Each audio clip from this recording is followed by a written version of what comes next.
चलिए स्टार्ट करते हैं। तो लास्ट क्लास में हमने सब्स्टिट्यूशन रिएक्शन, एडिशन रिएक्शन देखा था कि addition reaction will be shown by unsaturated compounds, यानी कि compounds having double bond and triple bond.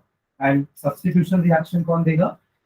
Saturated one. Addition reaction unsaturated और substitution reaction saturated. ठीक है। फिर हमने एक रिएक्शन बहुत इंपॉर्टेंट देखा था, दैट वाज हाइड्रोजनेशन रिएक्शन, जहाँ पे अपन इथीन से स्टार्ट किए थे रिएक्शन को, हाइड्रोजन का एडिशन हुआ था और वो इथेन बन गया था। वो रिएक्शन इंपॉर्टेंट क्यों था? क्योंकि उसका एक इंडस्ट्रियल एप्लीकेशन था। All vegetable oils are unsaturated hydrocarbons, they are hydrogenated to form saturated hydrocarbons, that is ghee. तो ऑयल टू घी का कन्वर्जन हमने देखा था। ऑयल एक अनसैचुरेटेड कंपाउंड होता है और घी एक सैचुरेटेड कंपाउंड होता है। ठीक है। उसके बाद हम आ गए थे इथेनॉल पे। हमें दो कंपाउंड को डिटेल में पढ़ना है। दो कार्बन वाले कंपाउंड है दोनों, एक अल्कोहल है और एक एसिड है, यानी इथेनॉल एंड इथेनॉइक एसिड। तो इथेनॉल के बारे में हम पढ़ रहे थे। हमने उसका बॉइलिंग पॉइंट देखा था, उसका नेचर कैसा है और उसकी कुछ प्रॉपर्टीज देखे थे, राइट। इसकी एक प्रॉपर्टी थी एसिडिक प्रॉपर्टी। एसिडिक प्रॉपर्टी के कारण ही वो सोडियम के साथ रिएक्ट करके हाइड्रोजन गैस बना रहा था। याद आ रहा है रिएक्शन विद सोडियम। ओके, उसके अलावा और क्या रिएक्शन देखे थे अपन? अल्कोहल का ऑक्सीडेशन से एसिड बनेगा, अल्कोहल के ऑक्सीडेशन से क्या बनेगा? एसिड। उसके बाद और एस्टरिफिकेशन। ये बहुत इंपॉर्टेंट था कि जब अल्कोहल एसिड के साथ रिएक्ट करेगा तो it will give ester plus water. Water remove हो रहा है, मतलब ये एक तरह का डिहाइड्रेशन हो रहा है। और उसके लिए अपन ने कंसंट्रेटेड क्या लिया था? H2SO4। इंटरमॉलिक्यूलर डिहाइड्रेशन लिखे थे अपन इसमें, क्योंकि दोनों मॉलिक्यूल का मिला के पानी बाहर हो रहा है। ये है आपका C2H5OH और ये है CH3COOH। दोनों का मिला के वाटर रिमूव होगा और जो बचे हैं वो जुड़ जाएंगे आपस में। CH3CO इसका एंड OC2H5 इसका। समझ रहे हैं? ये जो बना है कंपाउंड, इसी को हमने क्या नाम दिया था? एस्टर। और साथ में वाटर रिमूव होगा बिकॉज अपन H2SO4 यूज करें, which is behaving like a drying agent और डिहाइड्रेटिंग एजेंट। वो वाटर को रिमूव करेगा। डिहाइड्रेशन अपन बात किए थे। डिहाइड्रेशन का मतलब क्या होता है? डिहाइड्रेशन मतलब वाटर का एडिशन और डिहाइड्रेशन मतलब वाटर का रिमूवल। वैसे ही हाइड्रोजनेशन मतलब हाइड्रोजन का एडिशन एंड डिहाइड्रोजनेशन मतलब हाइड्रोजन का रिमूवल। समझ रहे? जिसको अपन रिडक्शन भी बोलते हैं। बिकॉज रिडक्शन का डेफिनेशन होता है ना, removal of hydrogen is reduction. ठीक है। ओके, तो ये हमने बात की थी लास्ट एस्टर। इसका एक रिएक्शन और देखा था हमने डिहाइड्रेशन का, वो इंट्रामोलिक्यूलर था। यहाँ दोनों मिला के वाटर रिमूव हुआ है ना। वहां पे हमने क्या किया था? अल्कोहल के मॉलिक्यूल से ही वाटर का रिमूवल हुआ था। ऐसा कुछ याद है क्या? देखो, इथेनॉल था, इसी के रिएक्शन हमने सेम किया था, कॉन्सेंट्रेटेड H2SO4 और वाटर ऐसे रिमूव हुआ था विद इन दैट मॉलिक्यूल। तो इसको अपन ने इंट्रामोलिक्यूलर डिहाइड्रेशन कहा था और ऊपर वाला है इंटरमोलिक्यूलर डिहाइड्रेशन। और हमें मिला क्या था? CH2 double bond CH2। बचा तो यही है ना, पर दोनों को 4 बॉन्ड बनानी है तो दोनों आपस में डबल बॉन्ड बना लेंगे। एंड अगेन वाटर तो रिमूव हो ही रहा है, राइट। तो ये सारे रिएक्शन हमने इथेनॉल के देखे थे। ठीक है, चलो नेक्स्ट एंड डालेंगे इथेनॉइक एसिड। इथेनॉइक एसिड अगला इंपॉर्टेंट कंपाउंड जो है, जो हमें पढ़ना है इस चैप्टर में, वो है ethanoic acid.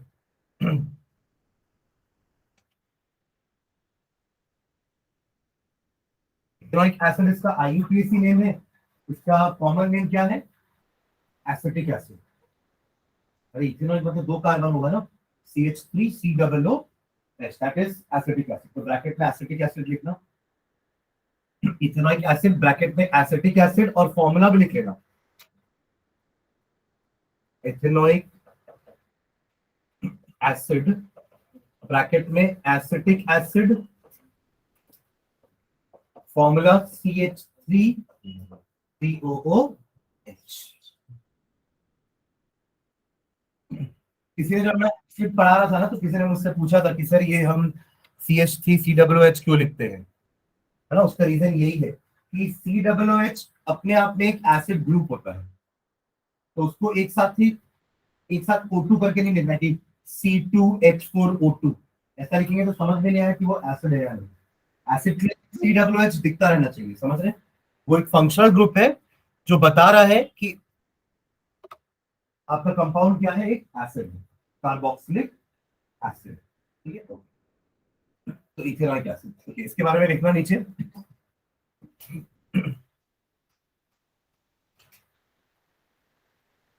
It is prepared by the oxidation of, it is prepared by the oxidation of, it is prepared by the oxidation of ethanol.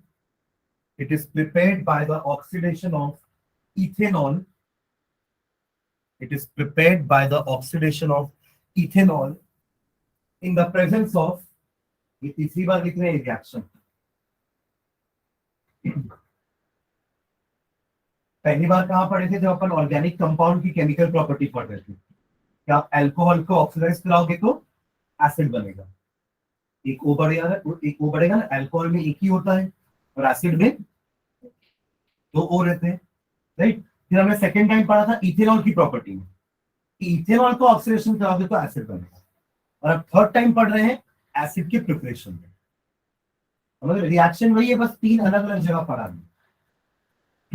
क्या लिखिए, oxidation of ethanol in the presence of alkaline KMnO4, याद आ रहा है reagent का नाम, and K2Cr2O7, alkaline KMnO4 और acidified K2Cr2O7, alkaline KMnO4 और acidified K2Cr2O7। इसका नाम क्या था, पोटेशियम परमैंगनेट, और ये था आपका पोटेशियम डाइक्लोराइड। ये आपके पॉपुलर ऑक्सीडाइजिंग एजेंट्स होते हैं। क्लियर है? चलो प्रॉपर्टीज लिखते हैं, प्रॉपर्टी लिखते नीचे आना। Ethanoic acid is a colourless liquid, ethanoic acid is a colourless liquid, ethanoic acid is a colourless liquid, ethanoic acid is a colorless liquid with a sour taste। Acid है ना, तो test तो सोर होगा ही, है ना, with a sour taste। First up, it is miscible with water in all proportions, it is miscible with water in all proportions, it is miscible, it is miscible with water in all proportions। First up, its boiling point is 391 Kelvin, 391 Kelvin।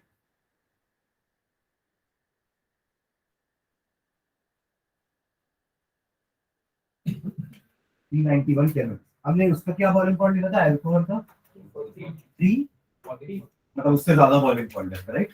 Water से ज्यादा और water का alcohol से ज्यादा। ठीक है, last class में alcohol का बॉइलिंग पॉइंट कितना, 341 था,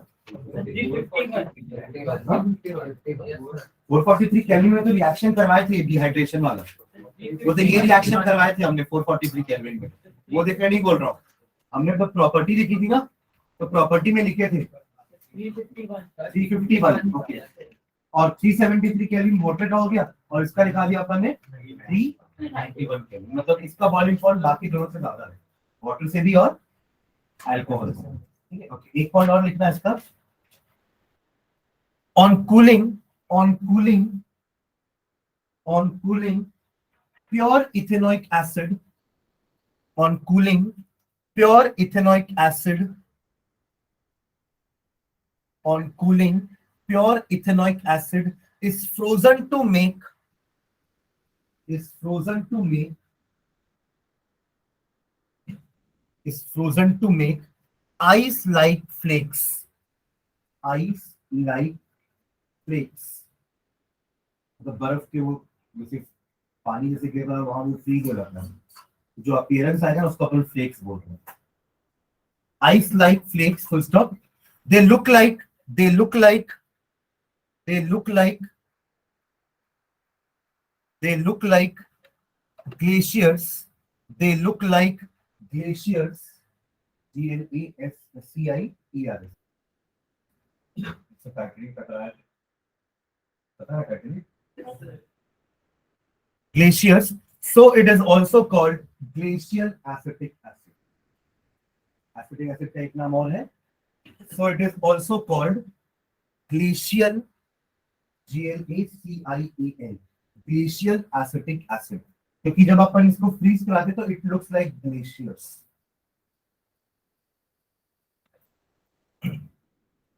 ठीक है, तो इसकी रिएक्शंस लिखते हैं नीचे, इस कमेंट डालना.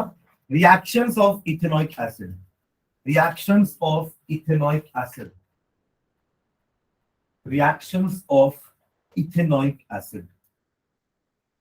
Reactions of ethanoic acid. तो जैसे अल्कोहल एसिडिक बिहेवियर करता है, ये भी तो एसिडिक ही है ना, इसका तो नाम में भी एसिड है. तो ये वो सारी प्रॉपर्टी शो करेगा जो एसिड शो करता है.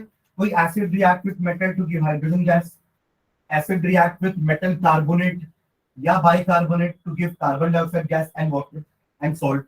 ये अपन एसिड बेस सॉल्ट में पढ़ चुके हैं प्रॉपर्टीज, है ना. तो फर्स्ट प्रॉपर्टी लिखना, reaction with metal. First property ethanoic acid की, reaction with metal. Reaction with metal.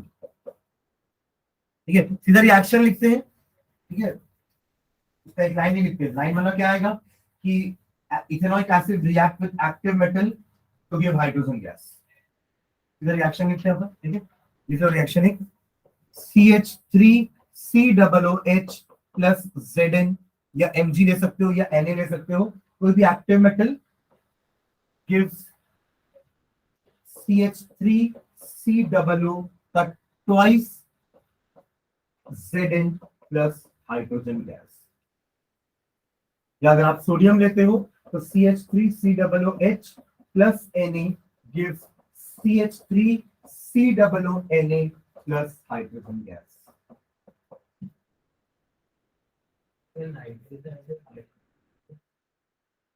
Actually oxidising agent है. हाइड्रोजन गैस बनती है पर वो ऑक्सीडाइज होकर वाटर बन जाता है. Nitric acid is also a good oxidising agent. वो हाइड्रोजन बना जरूर रहा है वो, बट ऑक्सीडाइज के बाद मैग्नीज के साथ वो एक्सेप्शन है. हाँ, वो गुड मेटल रेड्यूसिंग एजेंट है. ठीक है, ये दोनों रिएक्शन क्लियर है. चलो अगला सेकंड लिखना, reaction with carbonates and bicarbonates. Reaction with carbonates and bicarbonates. Reaction with carbonates and bicarbonates. ये रिएक्शन लिख रहा हूं, CH3COOH plus for example Na2CO3 sodium carbonate, या फिर CH3COOH plus NaHCO3 sodium bicarbonate. दोनों केस में आपको सॉल्ट मिलने वाला है same, CH3COO Na CH3COO Na plus CO2 plus H2O.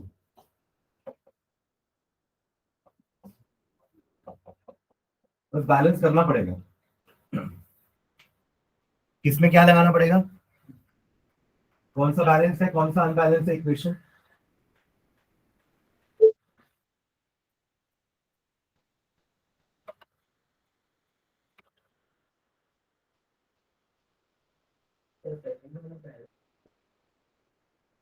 Okay, first वाला सेकंड वाला बैलेंस है, तब चेक कर लेना एक बार. सोडियम एक है, सोडियम एक है, फिर कार्बन एक दो, कार्बन एक दो तीन, कार्बन तीन है. ठीक है, और ऑक्सीजन 2 और 3 5, या 2 4 और 1 5. ठीक है, और हाइड्रोजन 3 1 4 5 3 4 5. ठीक है, सेकंड बैलेंस है.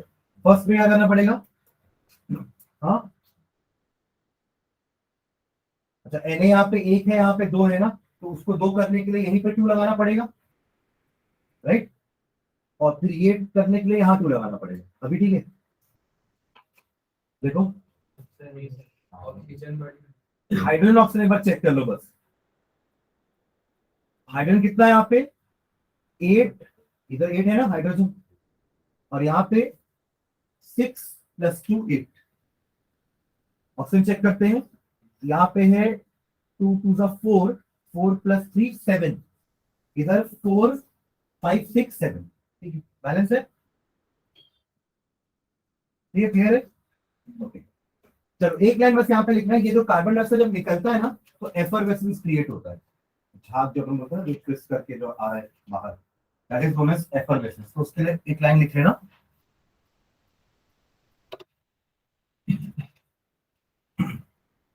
brisk effervescence of carbon dioxide is observed, brisk, BRISK, brisk effervescence, brisk effervescence of carbon dioxide is absorbed during the reaction। तो अंडरलाइन करना ना याद से, कई बार क्वेश्चन में ऐसा आता है कि ब्रिस्क एफरवेसेंस आया तो आइडेंटिफाई द गैस, जो क्या होगी carbon dioxide. Otherwise carbon dioxide का हमने टेस्ट भी पढ़ा है ना, क्या था टेस्ट कार्बन डाइऑक्साइड का, हाँ, pass the carbon dioxide gas through lime water, ये पढ़े हैं ना, if we pass carbon dioxide gas through lime water it will turn lime water milky, ठीक है। लाइम वाटर जैसे आपका क्लियर सॉल्यूशन होता है, और जब आप उसके अंदर कार्बन डाइऑक्साइड गैस पास कर दो it will turn the carbon dioxide, sorry it will turn the lime water milky, ठीक है। This is the second reaction. अगला देखो रिएक्शन विद बेस, ये तो निकलोगे, रिएक्शन विद बेस क्या होगा, सॉल्ट एंड वाटर, ये एसिड है ना। थर्ड है आपका reaction with base,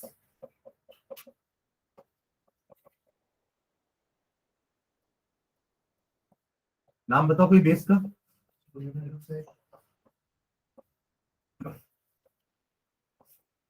salt and water, name of the reaction neutralization reaction, acid plus base gives salt and water is the example of neutralization reaction, ठीक है, okay.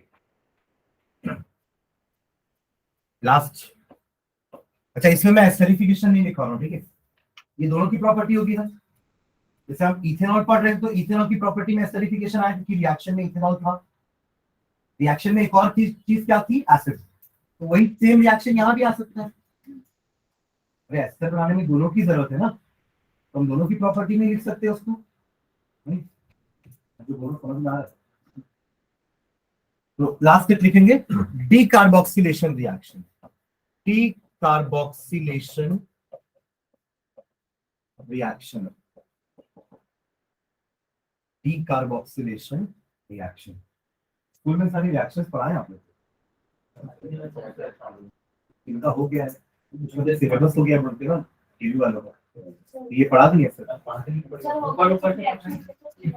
हाँ soap, soap हुआ है, डिटर्जेंट हुआ है, सोप का पूरा स्ट्रक्चर बताएं। अच्छा ठीक है चलो ओके, हाँ डीकार्बोक्सिलेशन रिएक्शन, इसका क्या मतलब होना चाहिए वर्ड का मीनिंग, डी मतलब रिमूवल बताया था लास्ट क्लास में, एंड कार्बोक्सी आप क्या, ये कार्बन डाइऑक्साइड, तो रिमूवल ऑफ कार्बन डाइऑक्साइड जरूर लिख लेना, याद रहेगा रिएक्शन का नाम, removal of carbon dioxide, removal of carbon dioxide, ठीक है ओके। इसमें लिखना when sodium salt of ethanoic acid, when sodium salt of ethanoic acid, when sodium salt of ethanoic acid is heated with soda lime, is heated with soda lime, soda lime, soda lime क्या होता है bracket में लिखना,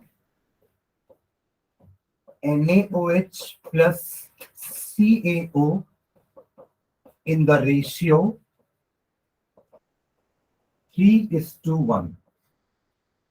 In the ratio 3:1. इन दोनों को mix करते हैं इस रेशियो में ना, मतलब 3 लीटर NaOH और 1 लीटर CaO, तो बनेगा 4 लीटर सोडा लाइम। 3:1 का रेशियो 1, समझ रहे मैं क्या बोल रहा हूँ? तो soda lime,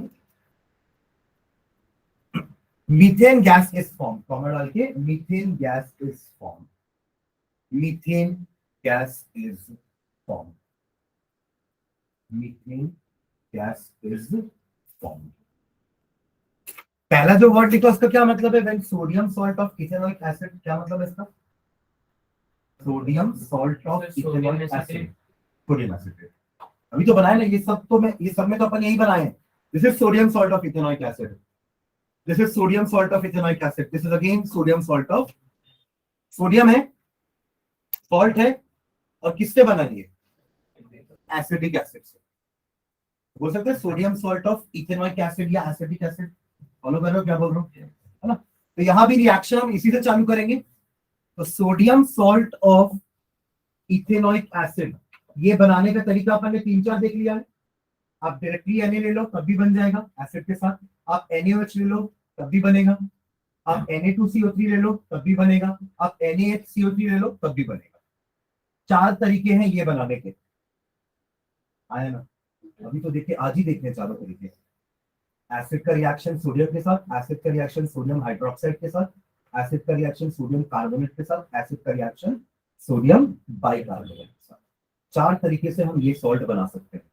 M I clear? पक्का? आगे बढ़ो। इसको हम किसके साथ हीट कर रहे हैं? सोडा लाइम, यानी कि NaOH and CaO in the ratio 3:1। ज्यादा क्लियर है?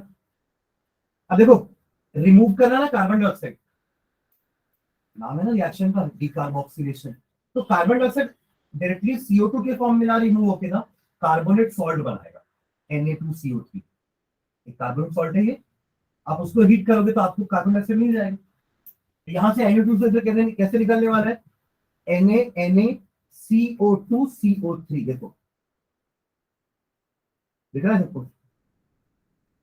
कंबाइन करो, Na2CO3 दिख रहा है, Na2CO3, और जो बचा है वो क्या क्या बचा है? CH3 और H, ये दोनों मिलकर क्या बनाएगा? CH4, जो कि क्या होता है? मीथेन। समझ में आ रहा है? हाँ,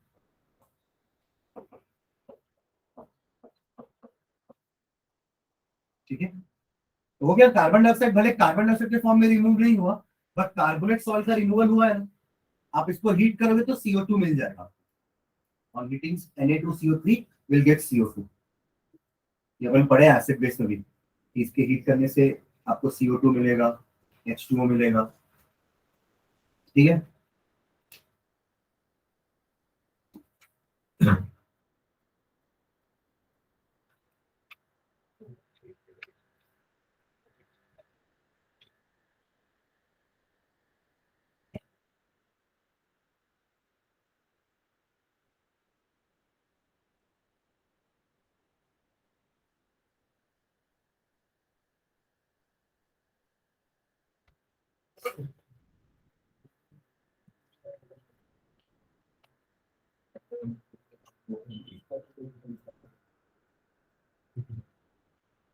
पूरे रिएक्शन।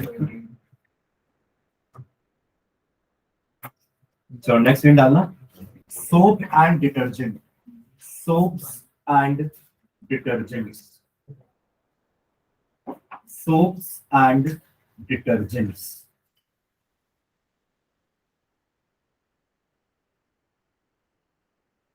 सोप्स एंड डिटर्जेंट्स, ठीक है। इसमें हाइपरलाइक देखो, पहले सोप के बारे में लिखते हैं। Soaps are the, soaps are the, soaps are the sodium salt of, soaps are the sodium salts, sodium या पोटेशियम सॉल्ट दोनों हो सकते हैं। सोप्स आर द सोडियम और पोटेशियम सॉल्ट ऑफ,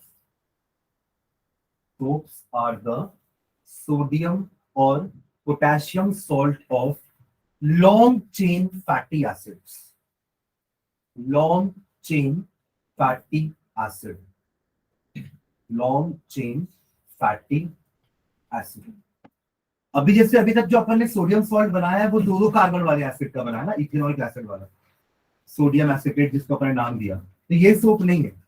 सोप कब होगा? जब ये एसिड बहुत लंबा चेन का होगा। जैसे फॉर एग्जांपल एक एसिड होता है C15H31 COOH, C15H31 COOH, इसको अपन कॉमनली कहते हैं इसको पैल्मिटिक एसिड। इसका नाम है पैल्मिटिक एसिड। ठीक है। ऐसे दो और एसिड्स होते हैं, 17 कार्बन वाले होते हैं, 18 कार्बन वाले होते हैं। एक होता है स्टेरिक एसिड, एक होता है ऑलिक एसिड। ये सब बड़े बड़े एसिड होते हैं, लॉन्ग चेन फैटी एसिड इसी का मतलब है। 15 कार्बन की चेन समझ रहे हो आप लोग? हमने तो वर्ड रूट ही 10 तक का पढ़ा है ना, वर्ड रूट अपन 10 तक का पढ़ा है। डेक नॉन 9 कार्बन के लिए और 10 कार्बन के लिए डेक, है ना। ये 15 कार्बन का चेन है, उसके बाद आखिरी carbon COOH। This is called as long chain fatty acids. Clear है यहाँ तक? नाउ जब इसको आप रिएक्ट कराओगे सॉल्ट के साथ, सोडियम के साथ ना, तब जो बनेगा रिजल्टेंट क्या बनेगा? C15H31 COONA। इसको हम सॉल्ट कहते हैं। समझ रहे? पर ये भी डायरेक्टली ऐसा सॉल्ट नहीं बनता, है ना। हम पहले उससे एस्टर बनाते हैं और फिर उस एस्टर का सैपोनिफिकेशन करते हैं। एक्चुअली सोप 2 स्टेप में बनता है, समझ लो बस, है ना। इसको अपन लिख नहीं रहे हैं, सोप कैसे बनता है 2 स्टेप में बता रहा हूं पहले आपको मैं। First of all this acid C15H31 COOH, it reacts with alcohol CH2OH CHOH CH2OH। ये अल्कोहल है जिसमें तीनों कार्बन में OH OH OH लगा हुआ। क्योंकि ये बड़ा एसिड है ना, इसलिए मैंने अल्कोहल भी बड़ा लिया है।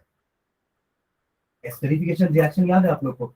CH3COOH छोटा एसिड था, तो हमने अल्कोहल भी छोटू सा लिया। समझ रहे? छोटा एसिड था ना, एक लॉन्ग चेन फैटी एसिड ना, 2 कार्बन का एसिड है, तो इसमें अपन एक ही अल्कोहल लिए, काम हो गया, एक OH वाला अल्कोहल लिए।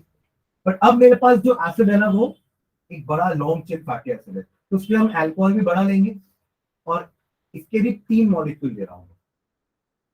3 मॉलिक्यूल क्यों ले रहे हैं? क्योंकि एक मॉलिक्यूल मिलके इसके एक मॉलिक्यूल के साथ वाटर निकाल रहा था ना, आया ना। लाइकवाइज अब अपने पास 3 OH है, तो 3 ये भी होना चाहिए ताकि 3 पानी निकले बाहर। फॉलो कर रहे हैं? तो नहीं लिख पा रहा हूँ, ये याद भी मत रखना, बस नॉलेज के लिए कि क्या होता है, सूप बनता कैसे, याद रखिए। Alcohol reacting with acid, alcohol reacting with acid, reaction का नाम है एस्टरिफिकेशन। पहले एस्टर ही बनेगा, ठीक है ना। एस्टर कैसे बनेगा? कोई कंसंट्रेटेड क्या लेंगे, H2SO, और उसके बिना पानी रिमूव नहीं होगा। समझ रहे? ये बेसिक रिक्वायरमेंट है इस रिएक्शन की। जितने भी डिहाइड्रेटिंग अपने रिएक्शन पड़े हैं या एस्टरिफिकेशन, वहां पे हम कंसंट्रेटेड H2SO4 लेंगे ही, तभी वाटर का रिमूवल होने वाला है। क्लियर है यहाँ तक? नाउ जब ये ऐड होगा इसके साथ, तब क्या होता है, इन दोनों में से बस वाटर का मॉलिक्यूल तो बाहर निकलेगा, बाकी तो अटैच हो जाते हैं। इसको अपन एस्टर बोल रहे थे, तो अपन को किस टाइप का एस्टर मिलेगा, ध्यान देना। CH2OO C15H31 आया ना। इसका OH और इसका H बस हटा दिया। वैसे ही इसका OH एक और एक का H, इसका OH एक और एक का H, एक ही रिएक्शन में 3 बार डिहाइड्रेशन कर रहे हैं। यस और नो? क्लियर हुआ? तो लाइकवाइज मुझे इस टाइप का कंपाउंड मिलेगा। इधर तो CH ही है ना, CH फिर OOC उधर से आया और उधर का C15H31 और फिर CH2 C15H31 एस्टर। समझ गए? तो फर्स्ट रिएक्शन इज एस्टरिफिकेशन और सेकेंड रिएक्शन होता है सैपोनिफिकेशन। फर्स्ट स्टेप क्या था इसका? एस्टरिफिकेशन, जो हमने कर लिया। बस पिछले एस्टरिफिकेशन और इस एस्टरिफिकेशन में फर्क क्या था? पिछले रिएक्शन में एस्टर्स बनाने के लिए हमने छोटा एसिड छोटा अल्कोहल लिया था, बट अब एसिड भी बड़ा है, लॉन्ग चेन है, और अल्कोहल भी बड़ा है, तो एस्टर भी बड़ा बना है। क्लियर है? अब लास्ट स्टेप जो अपन करने वाले हैं, सेपोनिफिकेशन। सेपोनिफिकेशन, इसमें हम क्या करते हैं, इसी एस्टर, ये जो बना है एस्टर, इसको रिएक्ट करवाते हैं NaOH के साथ। तभी तो बोलते हैं ना सोप बेसिक नेचर का होता है, क्योंकि बेस ये बेस है ना NaOH, ये एस्टर जो अभी हमने बनाया ये वही है। और जब ये दोनों रिएक्ट करेंगे तब फाइनली हमें मिलेगा C15H31COO के 3 मॉलिक्यूल्स। यहां से तीनों मिल जाएंगे हमें, C15COONA, C15COONA, C15COONA, 3 अलग अलग molecules. This is actually soap. अब सोप एक जैसा तो होता नहीं है ना, सारे सोप एक जैसे होते हैं क्या? उसी से कपड़ा भी धो लेंगे, उसी से बर्तन भी मान लेंगे, उसी से अपने आप नहा भी लेंगे, ऐसा तो नहीं होता ना। सब अलग अलग टाइप के सोप आते हैं। कुछ सोप सॉफ्ट होते हैं जो हम यूज करते हैं अपनी बॉडी के लिए, और कुछ सोप आपके हार्श होते हैं जिनको अपन बर्तन कपड़े के लिए यूज करते हैं, उसको अपन अपने नहाने के लिए यूज नहीं कर सकते। तो अकॉर्डिंगली कुछ सोप सोडियम सॉल्ट के होते हैं, कुछ सोप पोटेशियम सॉल्ट के होते हैं। एसिड बार बार चेंज कर सकते हैं अपन, ये पैल्मिटिक एसिड है। फिर मैंने आपको बताया कि C17 वाला भी एक होता है, C17H35COOH, वो भी एक लॉन्ग चेन फैटी एसिड है जिससे सोप बनाया जाता है। समझ में आया सोप का प्रिपरेशन? तो 2 स्टेप है, एक esterification, second step is saponification. एस्टरिफिकेशन में long chain fatty acids react with alcohol to give ester and water. अब जो एस्टर बना है उसका बेस के साथ रिएक्शन करा होगा, you will get soap. Reaction, ठीक है? तो डेफिनेशन क्लियर है जो अभी लिखा था। Soap is the sodium salt of long chain fatty acids. ठीक है, कुछ एसिड्स के एग्जांपल लिखते हैं, लिखना नीचे। some long chain fatty acids are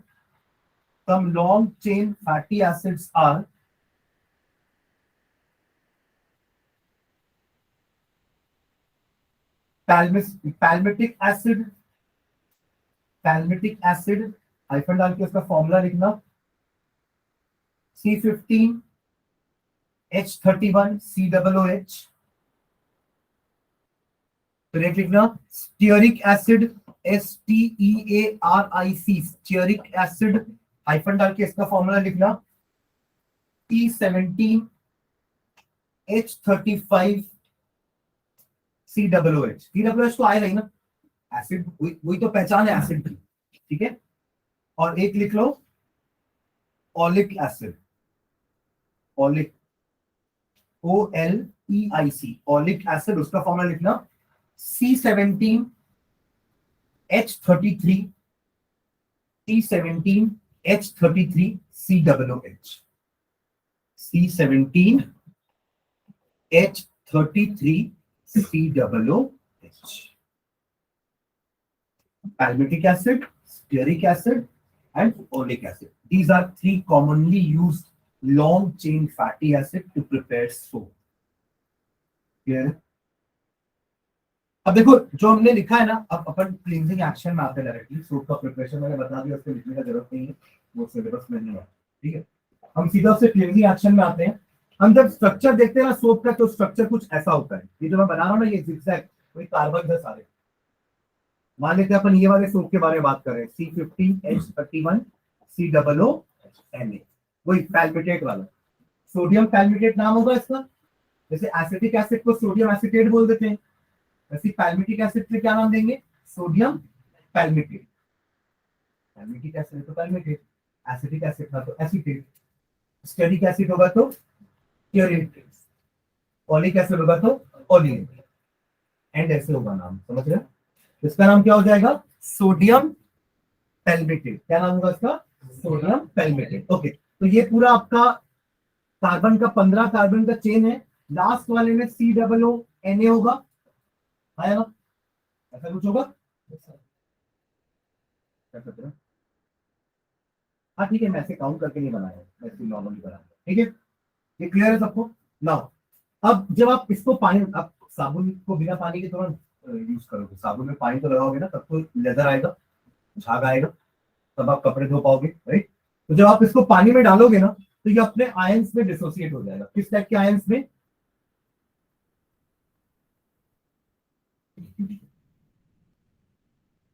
एक होगा COO नेगेटिव और दूसरा होगा Na पॉजिटिव। दिख रहा है? ये पूरा लॉन्ग चेन ऐसा कैसे ही रहेगा, COO नेगेटिव अलग, Na पॉजिटिव अलग। यही हमारा एक्चुअल सोप का मॉलिक्यूल है जो क्लीनिंग करने वाला है। ये तो पानी में मिक्स हो जाएगा Na पॉजिटिव।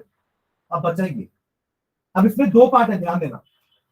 एक है जिसके ऊपर साइन है नेगेटिव, इसको अपन कहते हैं polar head. This is known as polar head, ठीक है। और ये अगर वो हेड है तो ये क्या होगा, टेल होगा। और इतना कोई साइन नहीं दिख रहा ना, मैं पॉजिटिव नेगेटिव, तो इसको अपन कहते हैं नॉन पोलर टेल। एक पोलर हेड हुआ जिसमें आपको साइन दिख रहा है नेगेटिव, और एक जिसमें साइन नहीं दिख रहा है, जिस पार्ट में, जिस चेन के पार्ट में, वो आपका हुआ नॉन पोलर टेल। यहां तक क्लियर है सबको ना? आप जब एक, मान लो आप कपड़ा धो रहे हो और कपड़े में ग्रीस का दाग लगा हुआ है, मतलब ऑयल, ऑयल नहीं, ठीक है। जो आपका नॉन, अच्छा आपका ऑयल एक नॉन पोलर कंपाउंड होता है। Oil is a non polar and water is a polar compound. Water में चार्जेस होगा ना, H2O है, तो O is more electronegative than hydrogen. तो O के पास नेगेटिव चार्ज होता है और हाइड्रोजन के पास पार्शियल पॉजिटिव। फुल पॉजिटिव नहीं होता। फुल पॉजिटिव तब होता जब ये इलेक्ट्रॉन पूरा खींच ही लेता अपने पास। ये तो कोवेलेंट कंपाउंड है ना, कोवेलेंट कंपाउंड के बीच में शेयरिंग होती है, इसलिए फुल पॉजिटिव फुल नेगेटिव किसी को नहीं मिलता। But water is a polar solvent, whereas oil is a non-polar compound। याद रखिए। अब जब ये साबुन इस बकेट में गया जहां पे पानी है और आपके कपड़े में ऑयल लगा हुआ है, तो ये साबुन अपने आप को कैसे अरेंज करेगा इसके अंदर, देखना। जितने भी आपके नॉन पोलर टेल वाले पार्ट है, non polar will go and attract non polar part, and polar part polar की तरफ रहेगा, जो कि वाटर है। ये ऑयल है, बाकी तरफ वाटर है, तो जितने भी आपके पोलर वाले, नॉन पोलर वाले टेल है ना, वो सब ऐसे अरेंज हो जाएंगे, नेगेटिव नेगेटिव। ये नेगेटिव कौन सा नेगेटिव है, ये वाला नेगेटिव है ना। ये सब जाके उस ऑयल के दाग को ऐसे घेर लेंगे। हाँ, इसको कहते हैं मिसेल फॉर्मेशन। ये जो पूरा एक स्टार जैसा बनने वाला है, बीच में ऑयल या ग्रीस का दाग है और चारों तरफ साबुन के मॉलिक्यूल उसको अटैक करने वाले हैं। वो भी कैसे अटैक करने वाले हैं, सबका नॉन पोलर टेल ऑयल की तरफ रहेगा और सबका पोलर हेड पानी की तरफ रहेगा। समझ रहे हो? अल्टीमेटली कुछ इस टाइप का स्ट्रक्चर बनेगा। देखना, ये आपका अगर स्टेन है तो एक ये ऐसे बहुत सारे मॉलिक्यूल होंगे, लगभग 100-150 मॉलिक्यूल अटैच होते हैं इसके साथ, तब जाके अपन उसमें कहते हैं मिसेल, MICELLE, लाइक दिस।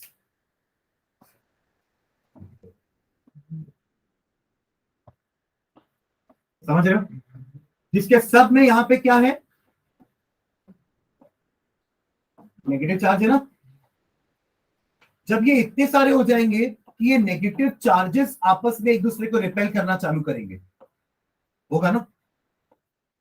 ये नेगेटिव इसको रिपेल करेगा कि नहीं, ये नेगेटिव इसको रिपेल करेगा। और जब ऐसा होगा ना, तो सब रिपल्शन से क्या होगा, एक दूसरे से अलग हो जाएंगे। और जब वो अलग होंगे ना, तो वो ये दाग लेते हुए चले जाएंगे। ये दाग तो कपड़े में चिपका हुआ है ना, ये दाग कहाँ है, कपड़े में चिपका हुआ है। ये आके पहले उसका चिपके मिसेल जैसी बना, आपस में रिपल्शन होगा, सब नेगेटिव चार्जेस एक साथ हैं, तो this negative will repel this negative, likewise सबका रिपल्शन होगा आपस में। और ये तो चिपका हुआ है यहां से, तो वो पूरे दाग को निकाल देंगे कपड़े से, ठीक है। और हम थोड़ा सा कपड़े घिस देते हैं, उससे क्या होता है, ये प्रोसेस थोड़ा जल्दी हो जाता है, इससे ना। या फिर वॉशिंग मशीन भी वही काम करता है। आपने डिटर्जेंट डाला, पानी डाला, कपड़े डाल दिए, तो अगर सिर्फ उस वॉशिंग मशीन अगर वो कपड़े को हिला नहीं रहती, या फिर अगर हमने कपड़े को ऐसे निचोड़ा नहीं होता, या फिर ऐसा कर करके धो नहीं रहते, तो थोड़ा सा टाइम लगता है ये काम होने में। वरना ये काम अपने आप भी होगा, पर आपके ऐसा काम करने से वो ये जो प्रोसेस है ये थोड़ा जल्दी हो जाता है। एक तरह का कैटलिस्ट बिहेव कर रहा है। आपके हाथ ने वो काम जल्दी करवा दिया, समझ रहे हैं? इसलिए कपड़े धोते समय थोड़ा अपन एजुकेशन देते हैं बाय हैंड्स और बाय मशीन, या फिर वो कूटते हैं, है ना, बैट जैसे शेप का, क्या बोलते हैं उसको, कुटेला ही बोलते हैं, हाँ, उससे कूटते हैं, जरूरत पड़ी तो उससे अपने को भी कूटते हैं, ठीक है, समझ गए? तो इसको कहते हैं मिसेल, मिसेल फॉर्मेशन ऐसे होता है, और इस तरीके से आपका जो स्टेन है वो रिमूव हो जाता है। इसको कहते हैं क्लींजिंग एक्शन ऑफ सोप। अब सोप और डिटर्जेंट लगभग सेम, क्लींजिंग एक्शन दोनों का सेम है, बट फर्क इतना है कि soap were sodium salt of long chain fatty acids, right, ये थे ना सोप, ओके सोप, बट ये क्या होते हैं, डिटर्जेंट्स होते हैं लॉन्ग चेन फैटी एसिड नहीं होते, ये होते हैं सल्फोनिक एसिड। SO3H एक और ग्रुप होता है, फंक्शनल ग्रुप, जैसे COOH है ना, वैसे ही SO3H एक ग्रुप होता है जिसको अपन कहते हैं सल्फोनिक एसिड। H आया मतलब एसिड है, H पॉजिटिव एसिड भी होता है ना, और सल्फर है इसलिए sulphonic acid. Sodium salt of long chain sulphonic acid, पूरा डेफिनेशन सेम है, बस वहां पे लॉन्ग चेन फैटी एसिड लिखा है, यहाँ पे लॉन्ग चेन सल्फोनिक एसिड लिखा है, दैट्स इट। बस यही फर्क है सोप में और डिटर्जेंट में, एक स्ट्रक्चर में। बाकी उसमें भी एक नॉन पोलर टेल होगी और एक पोलर हेड होगा, जस्ट लाइक सोप। उसका क्लींजिंग एक्शन भी सेम सोप के जैसा होगा। फिर और डिफरेंस कहाँ आएगा? एक डिफरेंस आता है कि जो आपके वाटर होते हैं वो दो टाइप के होते हैं, hard water and soft water. ये मैं शायद उस समय भी डिस्कस करते थे, बताया था जब एसिड बेस सॉल्ट पढ़ रहे थे, जब अपन वॉशिंग सोडा पढ़ रहे थे। वॉशिंग सोडा में एक एप्लीकेशन हमने लिखा था कि वॉशिंग सोडा का हेल्प से हम एक हार्ड वाटर को सॉफ्ट कर सकते हैं। तो होता क्या है हार्ड वाटर, जिसमें प्रॉपर लेदर फॉर्मेशन नहीं होता, झाग अच्छे से नहीं बनता, उसको हम क्या कहते हैं, हार्ड वाटर। सॉफ्ट वाटर जिसमें आसानी से झाग बन सकता है। तो सोप क्या है ना, सोप हार्ड वाटर के साथ प्रॉपरली वर्क नहीं करता। आप अगर ऐसी जगह पे जाएंगे जहां पे पानी हार्ड है और वहां अगर आप साबुन से हाथ धोएंगे ना तो झाग नहीं आएगा, तो इसका मतलब समझ जाना कि वो वाटर हार्ड है, ठीक है। बट डिटर्जेंट ऐसा नहीं है, detergent hard water soft water दोनों के साथ इक्वली काम करते हैं। बट फिर एक डिसएडवांटेज आता है डिटर्जेंट के साथ कि ये नॉन बायोडिग्रेडेबल, का मतलब इनका डिकम्पोजिशन थोड़ा मुश्किल है या लॉन्ग प्रोसेस है, जैसे पॉलिथीन का होता है।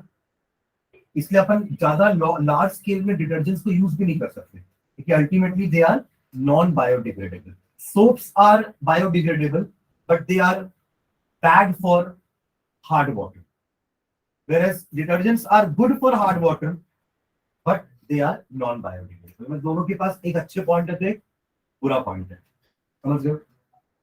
ठीक है, चलो उसको लिख लेते हैं अपन। फिर क्या लिखा, फिर सिर्फ डेफिनेशन लिखी और वो तीनों एसिड का नाम लिखे है ना, हाँ okay.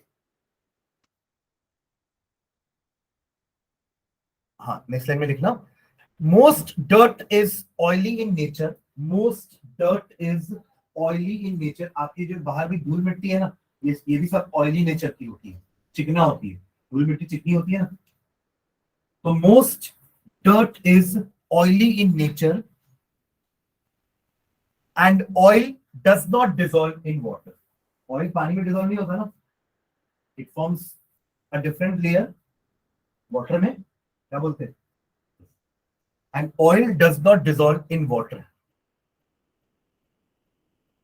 full stop. The molecules of soap are, the molecules of soap are, the molecules of soap are sodium or potassium salt of, sodium or potassium salt of long chain carboxylic acid, उसी को अपन fatty acid भी बोलते हैं, long chain carboxylic acid, full stop. The ionic end of soap, the ionic end of soap, the ionic end, वही जिसको अपन polar head बोल रहे हैं। आयनिक है मतलब पोलर और नॉन आयनिक है मतलब non polar. The ionic and of soap dissolves in water,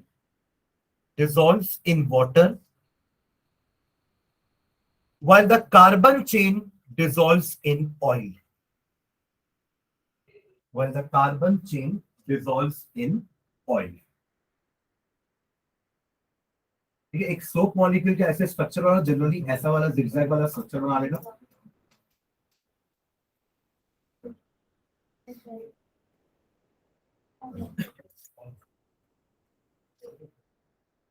इसको नाम देना नॉन पोलर टेल और ये हो जाएगा आपका पोलर हेड. ठीक है, इसका एक नाम और लिखा, यहां तक हो गया सबका. अब देखो, ये पोलर हेड पानी की तरफ अट्रैक्टेड है ना, तो इसका एक और नाम होता है, इसको अपन हाइड्रोफिलिक एंड भी बोलते हैं. हाइड्रोफिलिक एंड या हाइड्रोफिलिक हेड. फिलिक मतलब लाइकिंग होती है. फिलिक यानी कि लाइकिंग, लविंग. ठीक है, और फोबिक यानी क्या होता है? करना, फियर या हेटिंग. तो ये पानी को हेट कर रहा है, ये पानी को लाइक कर रहा है, इसलिए इसका नाम हाइड्रोफिलिक है. तो इसका नाम क्या होगा? फोबिक. फोबिया बोलते हैं ना. Hydrophobic and. समझ गए क्या? पोलर वाले का एक और नाम क्या है? Hydrophilic and. और नॉन पोलर वाले का एक नाम और क्या है? Hydrophobic and.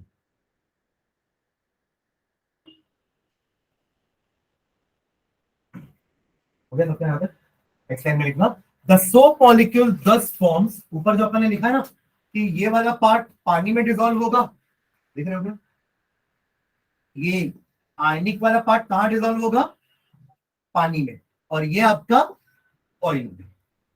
ये अपन ऊपर लिख चुके हैं, है ना. इसको अपन आयनिक बोलते हैं, आयनिक हेड भी लिख देना. एक और आयनिक हेड, नॉन आयनिक टेल. ठीक है, हाँ.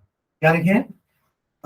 The soap molecules 10 forms structures called, the soap molecule thus forms structure called micelles. MICELLES. The soap molecules thus form structure called micelles. MICELLES. Where one end of the molecule, where one end of the molecule, where one end of the molecule,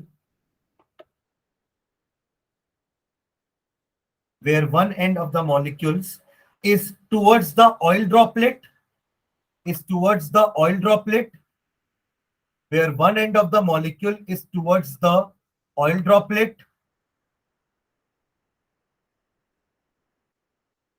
while the ionic end, while the ionic end faces outside, while the ionic end faces outside.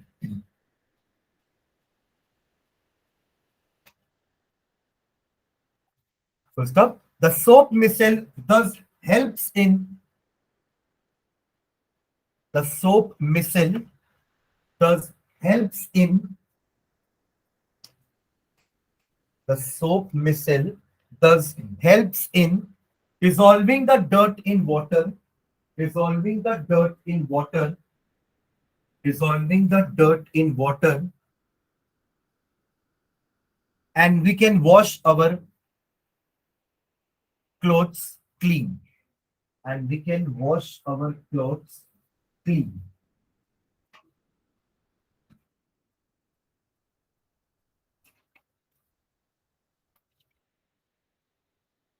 ठीक है, micelle का diagram जो है वो अपने book से बना लो. ये जो दिया हुआ है, दिस इज मिसेल. ठीक है, एक पूरा सर्कल बनना चाहिए और बीच में आपका ऐसा दिखा दूंगा. चलो मैं एक से एक ढूंढ के दिखा देता हूँ. MICE.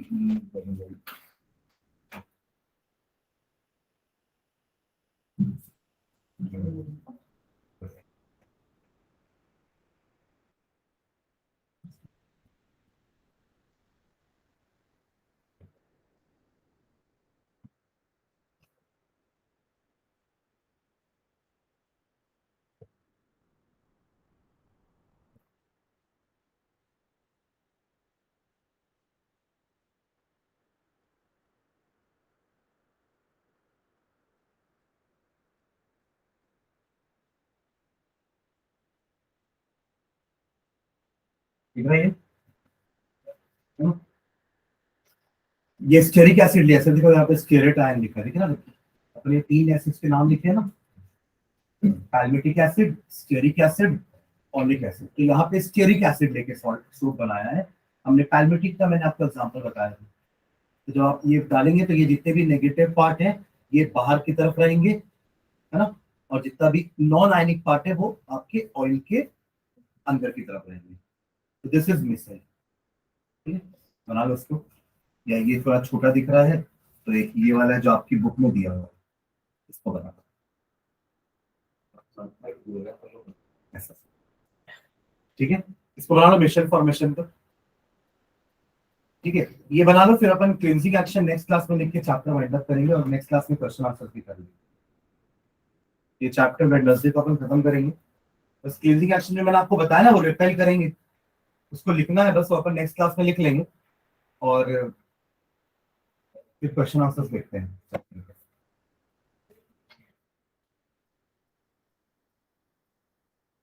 लिखना ना वहां पे वो ऑयल ड्रॉपलेट है करके।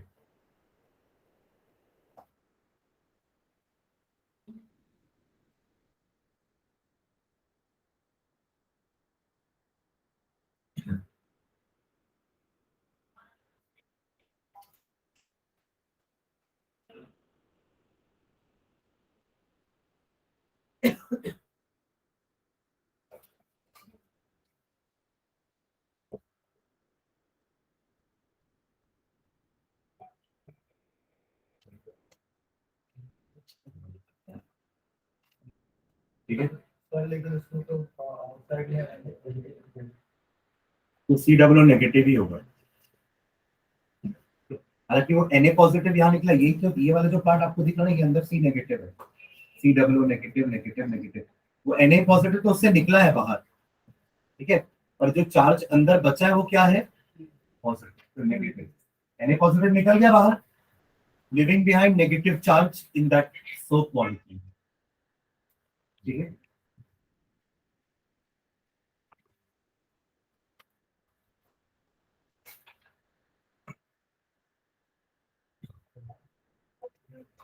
चलिए, थैंक यू।